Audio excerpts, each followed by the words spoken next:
provide your name and address on the sign-in sheet. Please begin your remarks by stating your name for the benefit of the commissioners. All remarks are to be addressed to the Planning Commission and not to anyone else in the room. At this time, I ask that all cell phones, Blackberries, PDAs, or any other devices that might disrupt this meeting please either be placed in silent mode or be turned off. Ms. Sarnicki, the roll, please. Mr. Edmonds? Here. Mr. Gottlieb? Here. Mr. Hudson? Mr. Krent? Here. Mr. Zanzika? Mr. Shepke? Here. Mr. Schultz? Mr. Stratt? Here. Mr. Tagle? Here. Okay, we'll move to the approval of the agenda. Is there, Mr. Schultz? I move it as prepared. I'll second. I'm sorry, Chair, who seconded? I did.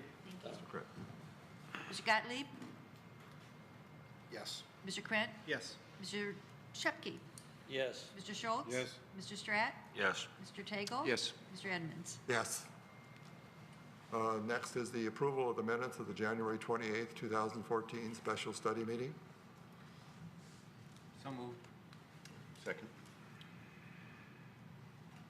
Mr. Krent? Yes. Mr. Shepke? Yes. Mr. Schultz? Yes. Mr. Stratt? Yes. Mr. Tagle? Yes. Mr. Edmonds? Yes. Mr. Gottlieb? Yes. The next item is the preliminary site plan review, file number SP 080-D, proposed Walsh College renovations and addition, east side of Livernois, south of Waddles, 3838 Livernois, section 22, currently zoned CF Community Facilities District. Mr. Carlisle? Yes, thank you, and good evening to the Planning Commission. The first and only item tonight for discussion of the Planning Commission is an expansion to the existing Walsh College facility. The city first became aware of the project when we were invited to a charrette that the college had. That was in late fall, at which time we started reviewing the plans. They have done a consistent neighborhood outreach as part of the plan, and so I'm happy to bring this to the Planning Commission tonight for review.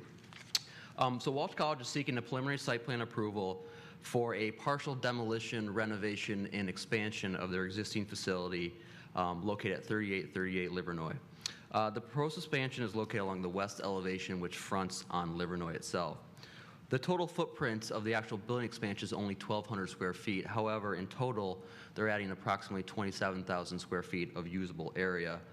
This is because the applicant is converting what is now existing one-story operations into a two-story portion of the building. The new space will be used for additional student activities, administrative offices, as well as a new 40-person auditorium. This property is located in the Central Facility Zoning District, and this use is permitted by right, so this is simply a site plan review on the Planning Commission's end. The property is surrounded by R1C zoning to both the north, east, south, and west, and as a result, the proposed building does require two variances. The first variance is in relationship to the building setback. The applicant currently encroaches into an 80-foot setback along the northern property line. The building is currently set back at 74 feet, so they encroach approximately 6 feet into that 80-foot setback. The reason there's an 80-foot setback is because in the commercial, the community facility zoning district, if you are a institutional use such as this, you have an 80-foot setback for property that's zoned residential. So they're already encroaching into that setback. However, they are simply expanding the front of the building. They're not increasing the encroachment into the northern property line. They're expanding the building by putting a second story as well as encroaching 15 feet to the front of the building. So while the building itself is not being moved closer to the northern property line, they're expanding the amount of encroachment into that property line. The second variance that they need is a height variance. Buildings in the community facility zoning district are limited to 25 feet. The applicant is proposing 35 feet. This is a 10-foot variance. It is worth noting that the maximum height of surrounding R1C property the maximum is 30 feet. So they're asking for a 5-foot height allowance over what's allowed in the R1C. However, a 10-foot over what's allowed in their current zoning district. I do want to note that the Planning Commission, as a result of these variances, are not allowed to take action on this matter tonight. The matter will go before the Zoning Board of Appeals at their next meeting, and if the variances are granted, they will come back to the Planning Commission for preliminary site plan review at the next available Planning Commission meeting. The other issue to discuss tonight is in regards to parking. Based on their addition, their parking requirement is that they would need to add 63 new additional spaces. However, the applicant has noted that due to existing as well as anticipated future needs of their facility, they feel that the parking is currently adequate for their current operations. They do also note that due to the use of the building in terms of the time of day when students are there as well as administrators, they do not coincide, so that the parking is actually more of a shared parking operation than it is maximum users at one time. As a result, they are seeking a parking relief to not add any additional parking as a result of their addition. Access to the property will remain the same off Livernois, 2 access points, but we do want to note that the applicant is making some significant improvements to pedestrian orientation both on their site as well as Livernois. They're increasing the sidewalk to 8 feet on Livernois, and they're providing a very nice public and student plaza located in the front of the building that's going to be usable outdoor space and be an asset to the street life on Livernois. The applicant has met all landscaping requirements. In review of the site plan, we have 2 very minor issues in regards to what we are looking for in the site plan. The first is the applicant would need to show an extension of an existing screen wall that they are proposing. This needs to be shown on the plans. And the second issue is in regards to photometrics. Their lighting levels exceed the maximum lighting level in one location. It's shown at 24.5-foot candles. The maximum in one location is 20-foot candles, so they'll have to reduce the lighting level in that one spot. As well as we do have a little bit of concern about the proximity of the house to the north and the light spillover from the second story of the office use. And so we're asking the applicant to address any concerns that property owner might have with glare from that interior light. So in summary, we do find that the site plan is consistent with the intent of the ordinance, and this is a major and significant investment that Walsh College is putting onto their existing building. However, due to the variances, the Planning Commission cannot take action on this matter tonight, but the applicant is looking for feedback from the Planning Commission moving forward. We do note that if the applicant does receive the variances from the Zoning Board of Appeals, we ask that they address those 3 small items that we have listed in our site plan review when they come back to the Planning Commission at a future date. Thank you. Any questions for Mr. Carlisle? Hearing none, is the applicant here? Please come forward. Good evening. Good Evening. Would you mind if I address the commission? I want to say good evening and thank you for letting us present this plan to you. My name is Stephanie Berger, and I'm the president and the chief executive officer of Walsh College. Walsh College has been a proud resident of Troy since 1970, and since the time we moved here, we've expanded our facility 5 times. The last time in 2007 when we built the Berry Center, which is a gold LEED facility. We've thought long and hard about what our history is, what our legacy is, and how we want to plan for the future. So we studied not only our own needs, but those of our students. And many of you would know the students of tomorrow, they're millennials.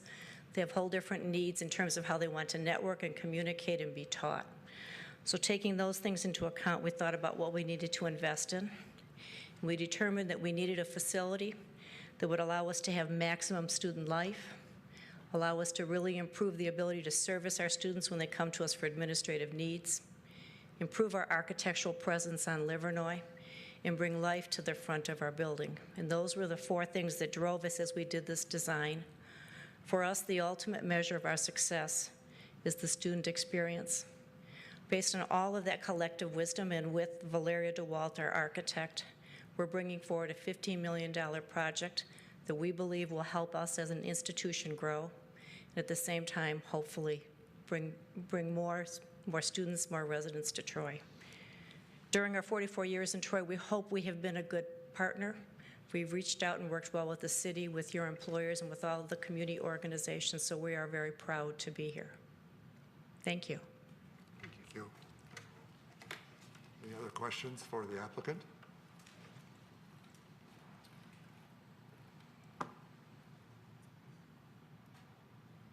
Well, I'll bring it back to the planning table then for, or planning commission for any comments.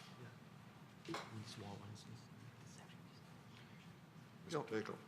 Maybe if someone from your group could come up and just kind of give us a general walkthrough of the design, some of the concepts, you know, some of the things that we have looked for in our master plan, sustainability, things like that, just to give us a brief presentation on that.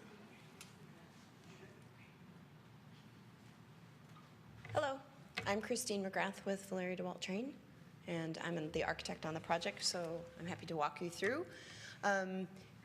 Perhaps we can go to the floor plan exhibit. Actually, if you go back one, let's start with this. This is an overall site plan, and it talks about the full scope of what the project is. You'll see the densely crossed hatched area. That's effectively the area of the existing oldest portion of the college. It's a 1970s structure. That's the building that we propose to demolish and rebuild in basically the same place, a 2-story facility that's 27,000 square feet. Then you'll see a dense diagonal hatch to the right of that. That's existing structure that we plan to heavily renovate to create a continuity of interior space with the new construction. And then the lighter, broader hatched areas are areas that we plan to refresh just in terms of aesthetics, provide wireless access, additional power, new, better lighting, lounge seating, again, for student use. And to the southwest corner, you'll also see a light hatched area. The scope of work there is an expansion. That portion of the building currently doesn't have a fire suppression protection, so we're expanding. And while we do that, we're going to redo the ceiling and lighting. So in total, all of the hatched is the project, which sums to roughly 56,000 square feet of improvements, and that's the $15 million. If we go to the plan, some of the things that we're doing are, because as Stephanie mentioned, the college has sort of gradually built additions since the 70s through the Berry Center. We will be creating, as you can see, sort of 2 main central corridors to link the Berry entrance to the front of the building. Along the western facade, or the Livernois, which is on the left of the slide, what we are trying to do is dedicate open space fully to student use. So you'll see a horseshoe-shaped element in the northwest corner. That would be a one-stop shop for the student services check-in, where you would meet with an academic advisor, someone from career services. Of course, you could come and get your transcript, your records, financial aid. The central portion that's directly south of that is a student lounge. For the current students, it's effectively unprogrammed space. As Stephanie mentioned, in the college's outreach to their student body, one of the things the students really are looking for is a place where they can network with their classmates and generate relationships that then they can carry into the business world when they complete their education. And then at the southwest corner, a feature element of the project is a success center, which is truly an active, hands-on learning environment. The idea is that rather than traditional book teaching, that space will be entirely geared toward teaching the students the soft skills of business presentation.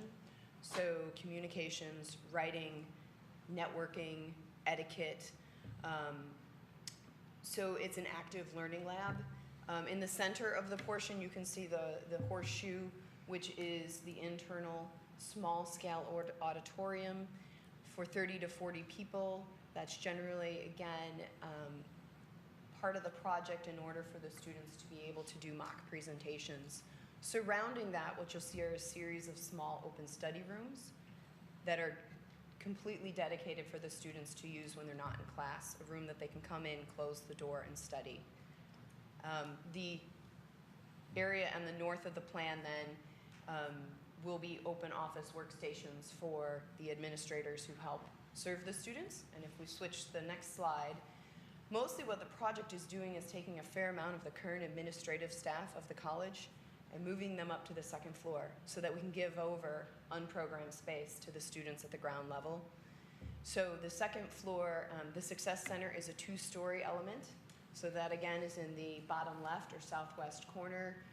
You have your stairs, elevators to bring you up to the second floor, which would have a boardroom, conference rooms, a faculty and administrative lounge, and then faculty and administrative office space. Leads? Can I talk about leads? We are We are trying to continue on and being a good steward of the environment. So we are seeking LEED certification for this project, which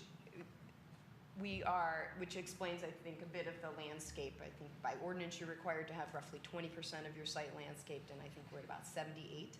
So we're trying to create nice indoor as well as outdoor spaces for the students with a continuation of grasses and plantings and seeded planters on Livernois to activate the street. Any questions? Mr. Stratt? Are you planning on doing this in phases? We are. One of the tricks to the project is that the college needs to remain operational while this happens. Certainly, some of the administrators will be moved into sort of temporary workstation setups. Some non-essential in terms of those administrators that don't have everyday contact with students will be temporarily moved off-site. We are working with a cost estimator and planner who is giving guidance on the project.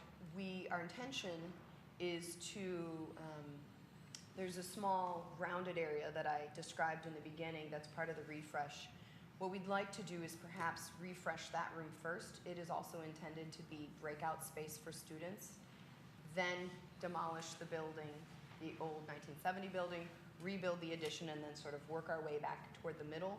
The things that we're working our way back toward the middle are relatively cosmetic upgrades, so should be the simpler of the phases. Very good.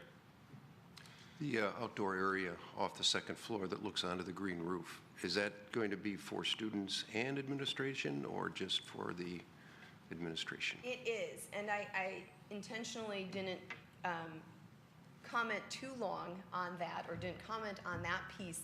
That is a wish list for our project right now, is to provide a small outdoor patio or green roof that the stairs of the Success Center would come up, and so that would be a space for use by both the students, faculty, and administrators of the school. We are not sure that the budget can support that amenity, so we've again been costing that out. But if we could, we certainly would like to. Sure. It's a nice feature. Thank you. Really nice. Any other comments or questions by the commission? I was blown away by the landscape plan. I really applaud you for the selection of materials and plants. I'm a gardener, so I love all that, and it's done really, really well. And a lot of it, obviously, is low maintenance kind of thing, that type of thing. So it's great. Okay. Anything else we need to discuss about this issue then, or?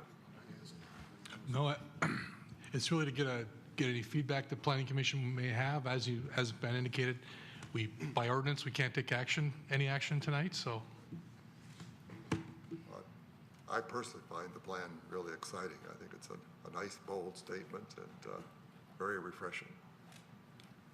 The other thing we need to do too, I think, is ask for any public comment on this. If there's anyone else in the audience who would like to comment, this is the time to come forward. Very good. Well, thank you very much.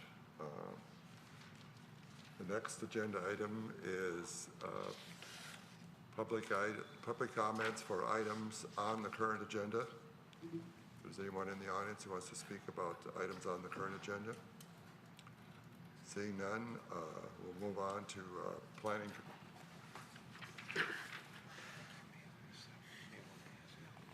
Oh, okay.